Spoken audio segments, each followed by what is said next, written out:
चार घरातील लोक जोपर्यंत दोन शिवा देणार नाही तोपर्यंत कसं कळेल कोणाच्या घरी ठेसा बनला?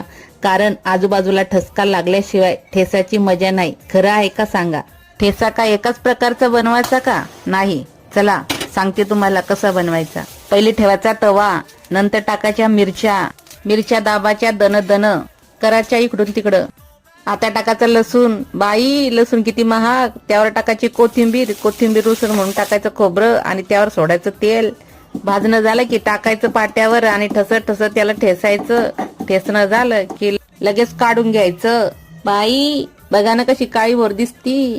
तव्यावर टाकायचं तेल, त्यावर टाकायचा ठेसा आणि उड्या मारणं झाल्या की तिच्यावर टाकायचं बीट, चोळायचं लिंबू टाकलं की त्याला करायचं इकडून काही तिकडून करत असताना तिच्यावर टाकायची साखर टाकणं झाले.